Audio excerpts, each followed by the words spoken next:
Hey folks, how you doing? This is Craig, and I'm back with movie number 5 for my haunted month of horror countdown.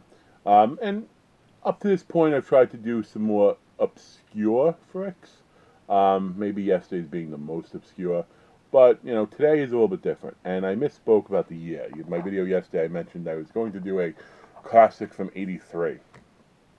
Mistake. Now, actually, the movie we're going to cover today is from 1986.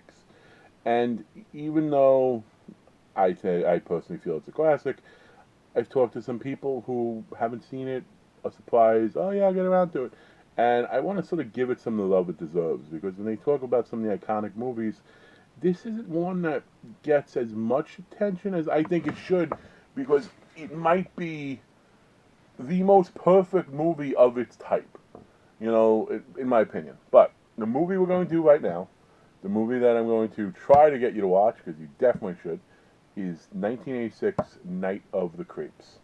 Now, Night of the Creeps is aliens meet zombies. But the aliens in this case are just little slug-like creatures, little reach-like creatures, centipede-type slugs as they run along, in essence. The movie opens up actually a cool way. It opens up in outer space, which is tremendous, and then little creatures run around. Don't let it get off the ship. That experiment can't get off the ship. And of course, the experiment is going to be these creatures, and the experiment gets off the ship, and it lands down on Earth in the 50s, where a few other bad things going on too. You have an axe murderer who takes out somebody, and you have Mr. Tom Atkins sort of just starting as the sheriff, the sheriff, the deputy at the time. And I love Tom Atkins is amazing. Tom Atkins. What don't you know Tom Atkins from? I guess this and Halloween 3 are probably his biggest, but he has a few other ones that are right up there too. Love to get his autograph one day. Um, I don't know if he does cons or anything, and I hope he's still alive. I hope that I don't seem foolish when I say I want to get his autograph, and then someone's going to comment. If so, I can take it. But he was great in his role, and I love his. Whenever he's talking to somebody, their little catchphrase "thrill me" because that comes back around later on. And the other actor in it is somebody who I knew from one other thing. I knew from National Lampoon's. I think it was European Vacation. Rusty. Because they kept changing the kids in that movie.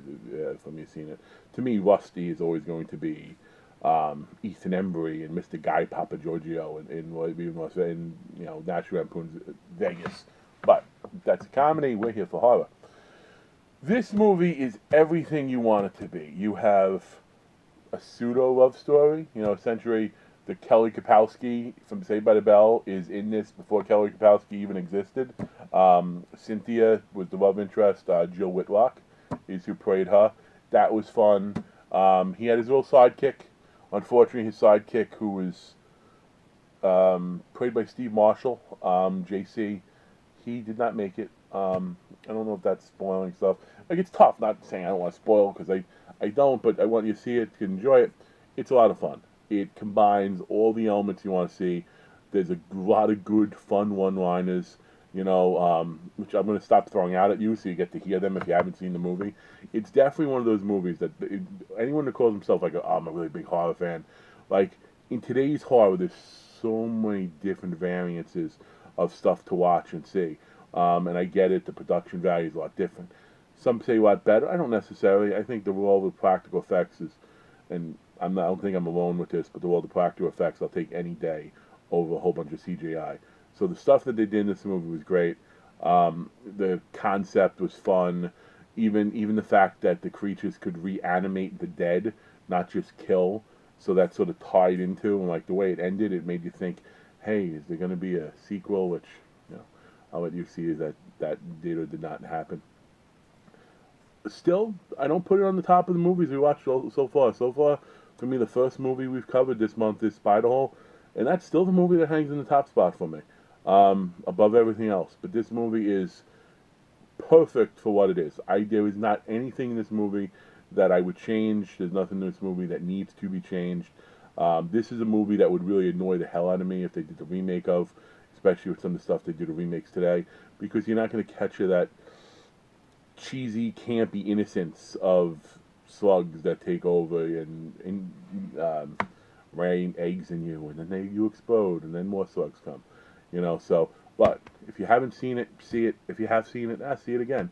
I'll be honest with you. After I revisit Night of the Creeps, because I want to revisit any movie I did that I haven't known that unless it's a movie I'm seeing for the first time. I actually ordered the Blu-ray for myself.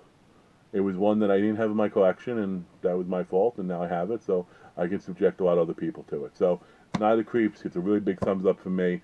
Probably the second of best of the 5 that we've done so far. But comment down below. What do you think? Do you think I'm crazy? Do you agree with me?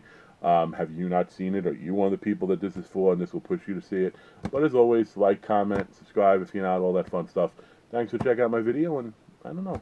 We're going to go with a good cannibal comedy for tomorrow. Cannibal comedy. Cannibal comedy. Say that 3 times fast.